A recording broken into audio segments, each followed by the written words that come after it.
చూస్ country delight, live better. ఇప్పుడే country delight యాప్ని download చేసుకోండి.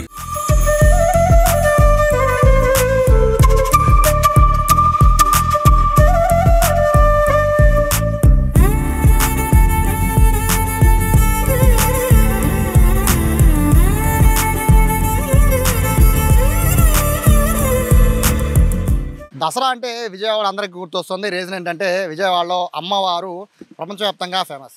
అలాగే ఇప్పుడు గణపతి నవరాత్రి ఉత్సవాలు అంటే వినాయక చవితి వస్తుందంటే దానికి కూడా ఇప్పుడు విజయవాడే గుర్తుకొస్తుంది. దాని ప్రధాన రీజన్ ఏంటంటే నా వెనకాల కనబడుతున్న 72 అడుగుల భారీ మహాగణపతి. ఈ మహాగణపతి కూడా జనరల్గా ప్లాస్టర్ ఆఫ్ ప్యారిస్తో చేసిన గణపతి కాదు, 72 అడుగులు కూడా పూర్తిగా మట్టితో చేసిన మహాగణపతి. మనం వింటూ ఉంటాం కదా మట్టి గణపతి మహాగణపతి అని. ఇక్కడ మహాగణపతి మట్టి గణపతి రూపంలో రేపటి నుంచి భక్తులకి దర్శనం ఇవ్వబోతున్నారు. వినాయక చవితి నుంచి దాదాపుగా 10-11 రోజుల పాటు మొత్తం విజయవాడ అంతా కూడా ఈ వినాయకుడు చూడడానికి ఇక్కడికి రాబోతున్నారు. 1 కాదు 2 కాదు, కొన్ని ఏళ్లుగా మట్టి గణపతి విజయవాడ మొత్తానికి కూడా పేరు తెస్తోంది. ఒక పక్కన 72 అడుగుల ఈ భారీ మట్టి గణపతి కోసం దాదాపుగా నెల రోజులుగా ఇక్కడ వందలాది మంది శ్రమిస్తూ ఉన్నారు. ఇప్పటికీ కూడా అంటే పండగకి ఇంకా 2 రోజులు ఉన్నా కూడా ఇప్పటికీ పనులు జరుగుతున్నాయంటే చూడొచ్చు. ఈ మట్టి గణపతిని తయారు చేయడానికి వందల మంది ఇక శ్రామికులంతా కూడా దీనికోసం కష్టపడుతున్న పరిస్థితి కనబడుతోంది. అక్కడ మనకు ప్రత్యేకత ఏంటంటే కేవలం ఈ మట్టి మాత్రమే, అంటే ప్లాస్టర్ ఆఫ్ ప్యారిస్ని వాడకుండా మట్టిని మాత్రమే వాడడం కాదు, ఇక్కడ కనబడుతున్న కలర్స్, ఈ వినాయకుడికి కనబడుతున్న కలర్స్ కూడా పర్యావరణానికి హాని చెయ్యని కలర్స్నే వాడుతున్నారు. మొత్తం మీద విజయవాడకి పేరు తీసుకురావడంలో ఈ మహాగణపతి కూడా ఒక భాగం. అందులో పూర్తి క్రెడిట్స్ ఇవ్వాల్సింది డూండి గణేష్ సేవా సమితికి సంబంధించిన కన్వీనర్ అధ్యక్షులు ఉన్నారు డూండి రాకేష్. సార్ మీ ఇంటి పేరే డూండి రాకేష్, డూండి గణేష్, మొత్తం అంతా ఒకటైపోయింది. 72 అడుగుల గణపతి. సో చెప్పడానికైతే ఇంట్రడక్షన్ ఇచ్చానండి. ఈ మట్టిని ఎక్కడ తీసుకొచ్చారు, అలాగే ఎంతమంది పనిచేస్తున్నారు, ఎన్ని రోజులు పనిచేస్తున్నారు, వివరాలు తెలపండి. నేను క్లియర్గా చెప్తానండి. డూండి అనేది మా ఇంటి పేరు కాదు. డూండి అనేది కాశీలో శివుణ్ణి దర్శించుకునే ముందు డుండి గణపతిని దర్శించుకుంటారు. ఇక్కడ ఒక ఆర్గనైజేషన్ స్టార్ట్ చేయాలి అని మేము అంతా అనుకున్నప్పుడు, ఏం పేరు పెట్టాలి అనుకున్నప్పుడు ఆ వినాయకుడి పేరుని ఈ సంస్థకు పెట్టడానికి డుండి గణపతిగా మనం పేరు చేయండి. అక్కడి నుంచి ఆర్గనైజేషన్ నేను నడుపుతా కాబట్టి అందరూ కూడా డూండి రాకేష్ అనే పిలవడం జరుగుతుంది. ఇది ఈ సంస్థ యొక్క లోతుగా ఉన్న కారణం. అలాగే లెక్కేస్తే ప్రతి సంవత్సరం మనం చేస్తానంటే ఈ సంవత్సరం కూడా 72 అడుగుల కార్యసిద్ధి మహాశక్తి గణపతిని ఇక్కడ ఏర్పాటు చేసుకోవడం జరిగింది. అంటే ఎప్పుడు కూడా పెద్ద వినాయకుడు అంటే రుంచున్న వినాయకుడినే చూస్తాం మనం ఎక్కడ చూసినా కూడా. కానీ పైఓపి విగ్రహాలు ఎందుకు వాడుతున్నారు, మీరు ఎందుకు విగ్రహాలు రుంచున్న విగ్రహాలు కానీ కూర్చున్న విగ్రహాలు కానీ ఎందుకు మట్టి వినాయకుడు మార్చట్లేదంటే, కూర్చున్న బొమ్మలు దొరకట్లేదని మట్టిలో కూర్చున్న అవ్వవంట అని చెప్పని ఓ కొత్త రకం లేదు. ఈసారి మేము 72 అడుగుల్లో కూర్చున్న గన్నాథుని ఏర్పాటు చేస్తాం. కావాలంటే చూడండి, కైలాసం నుంచి అటుపక్క శివుడు, ఇటుపక్క పార్వతీదేవి రూపమైన శ్రీ కన్యకా పరమేశ్వర అమ్మవారు, వారిద్దరితో కలిసి వినాయక స్వామి ఇక్కడికి వచ్చి విజయవాడలో ఈ గ్రౌండ్లో తెస్టేసి 11 రోజులు వారు కోరుకున్న కోరికలు తీర్చే విధంగా, ఆశీర్వచనం చేసే విధంగా ఇక్కడ కూర్చున్న గన్నాథుని ఏర్పాటు చేసాం. ఈ గన్నాథుని ఏర్పాటు చేయడానికి దాదాపు 35 టన్నుల ఐరన్ వాడాం. మొత్తం లోపల ఫిజికల్గా లోపల స్ట్రక్చర్ అంతా కూడా స్ట్రాంగ్ బేస్తో మనం ఏర్పాటు చేయడం జరుగుతుంది. ఈ దిక్కొండ కింద 2 అడుగుల మందం స్లాబ్ వేయటం జరిగింది. కాంక్రీట్తో ఒక లెవెల్ స్లాబ్ వేయటం జరిగింది. అక్కడి నుంచి లోపల ఇంటర్నల్గా వాటర్ పంపింగ్ సిస్టమ్, అంటే ఇక్కడ నిమజ్జనం చేయటం అంటే వినాయకుడు ఇక్కడి నుంచి ఎక్కడికి తీసుకెళ్ళాం. మేము పెట్టిన కొత్త పద్ధతి ఏంటంటే, ఎక్కడైతే మీరు వినాయకుడిని చూస్తున్నారో ఇక్కడే పైనుంచి నవాభిషేకాలతో స్వామివారికి నవాభిషేకాలు చేసి వాటర్ పంపింగ్ పద్ధతి లోపల ఫిన్సింగ్లో వాటర్ పైపులు పెట్టాం. దాని నుంచి వాటర్ ఫోర్స్ కొడతాం. బయట నుంచి ఫైర్ ఇంజన్ ద్వారా మళ్ళీ వాటర్ దాని మీద పంపింగ్ చేసి ఆ మట్టి అంతా కూడా కిందకు వచ్చే ప్రయత్నం చేస్తాం. తెల్లారి మళ్ళీ కింద నుంచి మట్టి ప్రజలకు పనిచేస్తాం. దీన్ని వాడటానికి ఈ క్లే ఏదైతే ఉందో ఇది మనకి బయట నుంచి రావడం జరిగింది. గుజరాత్ నుంచి స్పెషల్ క్లే, బాంబే క్లే అని ఉంటుంది, దాని పేరే బాంబే క్లే. ఆ గుజరాత్ నుంచి మట్టిని తెప్పించడం జరిగింది. దానికన్నా ముందు ఈ ఐరన్ స్ట్రక్చర్ చుట్టూ మనం మెస్సు చుట్టడం జరుగుతుంది. మెస్సు తర్వాత ఎర్రమట్టి అద్దుతాం. ఎర్రమట్టికి గణపనార, వరి పొట్టు ఇవన్నీ కూడా గ్రైండింగ్ చేసిన నల్లమట్టి ఈ క్లేతో చేసి చివరికి ఏదైతే ఉందో ఫినిషింగ్ చేసి ఇప్పుడు ఇవన్నీ కూడా పెయింటింగ్లు, న్యాచురల్ కలర్స్. ఇది కూడా ఎవరికి హానికరం కాకుండా, ఇప్పుడు సహజంగా మీరు పెయింట్లు చూస్తే ఎక్కడైనా గోడలే ఉంటే పెయింట్లు అచ్చులు ఓడతాయి. కానీ ఇక్కడ మీరు రేపు నిమజ్జనం రోజు కూడా చూడొచ్చు, ఈ అచ్చు ఎక్కడా ఓడదు. యాజ్ ఇట్ ఈస్గా వాటర్ పడ్డ అరగంటకి మట్టితో పాటు కిందకు వచ్చేస్తాను అనమాట. సో న్యాచురల్ పెయింట్స్ అనమాట, దీనిలో ఉన్న కోణం అది. ఎంత మట్టి వాడారు, ఎక్కడి నుంచి తీసుకొచ్చారు? మీకు మట్టి వచ్చేసి బాంబే క్లే వచ్చేసి 26 టన్నులు పట్టిందండి. మనం అక్కడి నుంచి తీసుకొచ్చాం, గుజరాత్ నుంచి. ఇక్కడ దాదాపు 5 లారీల ఎర్రరేగిడి మట్టి దొరికింది. నల్లరేగిడి మట్టి కూడా ఒక 11 లారీలు పట్టినాయండి, 11 ట్రాక్టర్లు. సారీ, ఇదైనా అదైనా ట్రాక్టర్లే. ఇది వచ్చేసి బాంబే క్లే మట్టుకు ఒక 26 టన్నులు పట్టిందండి. చాలా మంది ఈ క్లే గణపతి అంటే మట్టి గణపతిని వాడాలని ప్రచారం బాగా జరుగుతున్న, ఇంట్లో కూడా వాడే చిన్న గణపతిని కూడా ప్లాస్టర్ వాడేస్తున్నారు. ఇంత పెద్ద గణపతి 72 అడుగులు, మీరు ఎన్నో ఏళ్ళ బట్టి పెడుతున్నారు. ఈ 72 అడుగుల ఈ కాన్సెప్ట్, మట్టి గణపతిని 72 అడుగులు మాత్రమే పెట్టాలనే కాన్సెప్ట్ ఎందుకు వచ్చింది? అదే ఇంతకు ముందు 63 అడుగులు పెట్టామండి ఫస్ట్. ఆ తర్వాత సమాంతం తెలిసి తెలియక మనోళ్ళు 72 అని మీడియాలో చెప్పేశారు. అలాగే పూజారి గారు కూడా 72 అని అన్నారు. ఇక దాన్ని 72గా చేసాం. ఇక ప్రతి సంవత్సరం మనం పెంచుకుంటా వెళ్తే దానికి ఒక కొలమానకం ఉండదు. ఎక్కడో చోట ఒక రూపం తీసుకురావాలంటే జనాలు చూడటానికి విజిబిలిటీ ఉన్న, పూజలు చేయడానికి ఉన్న, అభిషేకాలు చేయడానికి ఉన్న ఒక కనెక్టివిటీ ఉండాలి ప్రజలకి. ఆ రకంగా ఉండాలంటే 72 అనేది క్లియర్గా ఉంటుంది. 9 అంకె వచ్చేలాగా నవగ్రహాలు కూడా 9 అంకె వచ్చి 7 + 2 = 9. నవగ్రహాలు కూడా ఆ పూజలో ఇన్వాల్వ్ అయ్యి ఆ నవగ్రహాల ద్వారా అన్నీ కూడా మంచి జరగాలి, ఇక్కడికి వచ్చి పూజలు చేసుకునే వారి విధంగా ఇక్కడ 72 అడుగు వినాయకుడు చేయడం జరిగింది. ఎక్కడైనా చూడండి, మీరు పెద్ద పెద్ద వినాయకులు పెట్టిన చోట్ల మీరు బయట ఊర్లలో కూడా దేవుడి దగ్గర పూజ చేస్తారు, మిగిలిన కల్చరల్ యాక్టివిటీస్ తక్కువ జరుగుతుంది. అంటే ఊరేగింపు హడావిడో జరుగుతుంది. కానీ మన దగ్గర 10 రోజులు పెట్టినా, 9 రోజులు పెట్టినా, 11 రోజులు పెట్టినా, ఈ సంవత్సరం 11 రోజులు పెట్టాం. గ్రాండ్గా ప్రతిరోజు సాయంత్రం వేలాది మంది మహిళలతో పూజా కార్యక్రమాలు చేపిస్తాం. ప్రతిరోజు వేలాది మంది మహిళలు కూర్చొని ఇక్కడ పూజా కార్యక్రమాలు, వారికి కావాల్సిన పూజా సామాగ్రి కూడా సమితే సమర్పిస్తుంది. వాళ్ళ యొక్క కోరికలు తీర్చుకోవడానికి వ్రతాలు కానివ్వండి, కుబేర వ్రతం కానివ్వండి, వాళ్ళ కష్టాలు తీర్చే మంచి మంచి వ్రతాలు ఏమున్నాయో ఇవన్నీ కూడా చేస్తాం. అక్కడ మీరు చూసారు, రేపు మార్నింగ్కి హోమగుండం రెడీ అవుద్ది. ఆ హోమశాలలో కూడా ఎవ్రీడే డోనర్స్ అందరూ కూడా కూర్చొని ప్రతిరోజు ఒక హోమం చేయడం జరుగుతుంది. ఉండ్రాళ్ళ హోమం కానివ్వండి, శనీశ్వర హోమం కానివ్వండి, ఇలా ప్రతిరోజు కూడా ఒక ప్రత్యేకమైన హోమం చేయడం జరుగుతుంది. పొద్దున సాయంత్రం స్వామివారికి నైవేద్యం పెడుతూ ప్రసాదాలతో పాటు ప్రత్యేకమైన నివేదన చేసి ఈ చిన్న వినాయకుడిని పూజల కోసం ఏర్పాటు చేసిన వినాయకుడు అనమాట. ఈ ఏంటంటే పెద్ద వినాయకుడు పూజ ఎట్లాగో చేస్తామో చిన్న వినాయకుడిని కూడా అలాగే పూజ చేస్తాం. ఇంట్లో పెట్టుకుని కింద మనం పూలు వేసుకోవాలన్నా ఉండాలని అది కూడా ఒక చిన్న వినాయకుడి రూపాన్ని మనం ఇక్కడ ఏర్పాటు చేయడం జరిగింది. ఈ ఏడాది రూపము ప్రత్యేకత ఏంటండి? ఈ కార్యసిద్ధి మహాశక్తి అండి. అంటే కార్యం ఏదైతే మనం చేపట్టే కార్యం అది నిర్విఘ్నం లేకుండా జరగాలనే దానికి కార్యసిద్ధి మహాశక్తి గణపతిగా, ఈ గణపతి మనం చేపట్టే ప్రతి పనికి ఆ శక్తిని సమకూర్చే విధంగా కార్యసిద్ధి మహాశక్తి గణపతిగా పేరు పెట్టడం జరిగింది.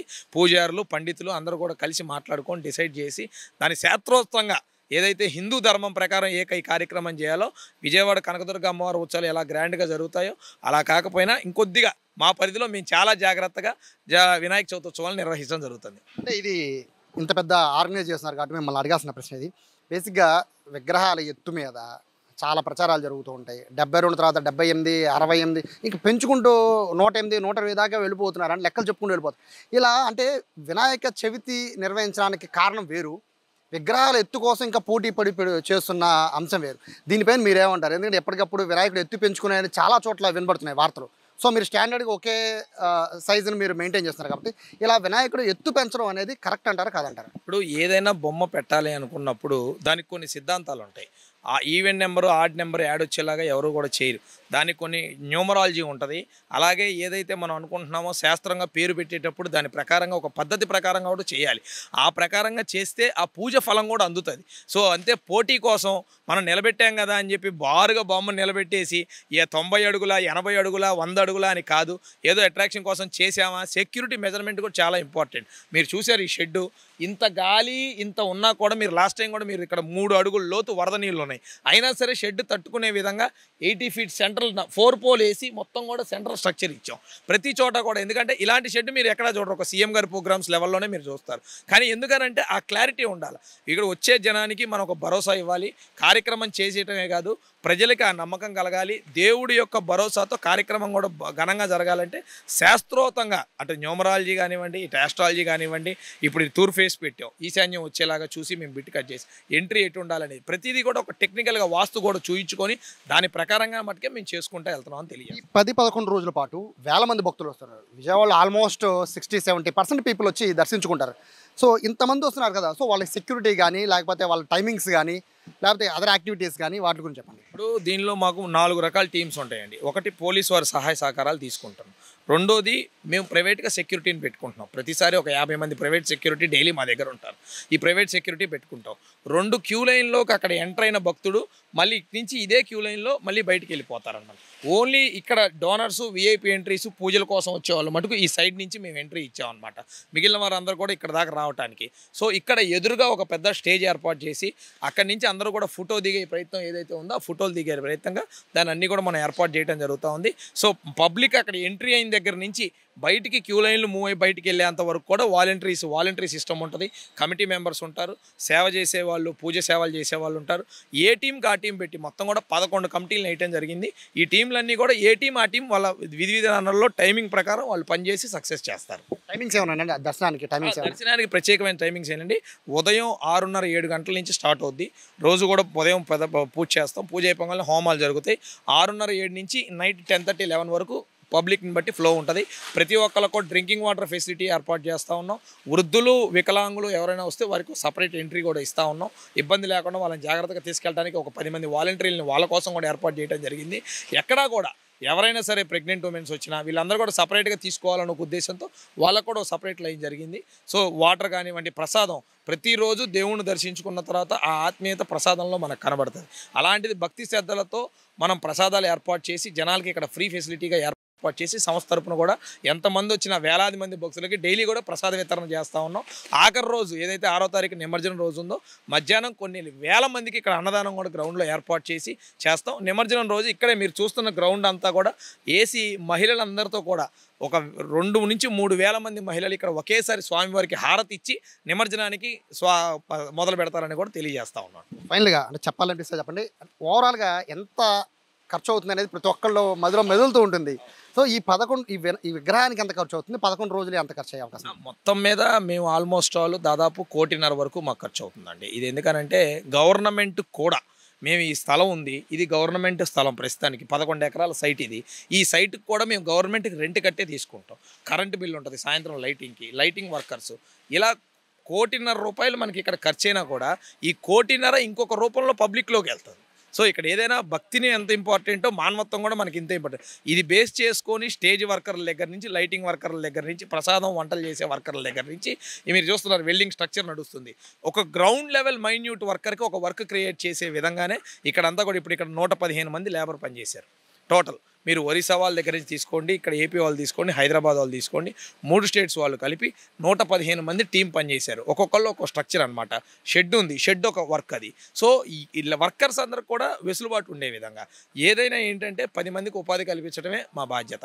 సో ఖర్చు మాకు పోయినసారి వచ్చినంతే ఈసారి కూడా వస్తాను అనుకుంటున్నాం. సో ఎంత ఖర్చు అయినా పర్వాలేదు, మాకు అది ప్రాబ్లం కాదు. మేమందరం కమిటీ సభ్యుల్లో మాలో మేమే తలా ఎంత వేసుకొని మేము కంప్లీట్ చేసుకుంటాం. కానీ విజయవాడలో పెట్టే గణనాథుడికి మటుకు ఓ ప్రత్యేకమైన పేరు, గుర్తింపు ఉంది. దాన్ని అలానే ముందుకు తీసుకెళ్లాలని కోరుకుంటున్నాం. ఇలా మరిన్ని ఇయర్స్ దీన్ని కంటిన్యూగా కొనసాగించాలి. సో 1 కాదు 2 కాదు ఎన్నో ప్రత్యేకతలు ఉన్నాయి ఈ 72 అడుగుల మహాగణపతికి. దాదాపుగా 1.5 కోటి పైగా ఖర్చు పెట్టామని చెప్తున్నారు. 150 మందికి పైగా మొత్తం ఒడిశా, ఆంధ్రప్రదేశ్ అలాగే తెలంగాణ నుంచి వర్కర్లు వచ్చి పనిచేస్తున్నారు. నిర్విరామంగా నెల రోజుల నుంచి వర్క్ జరుగుతోంది.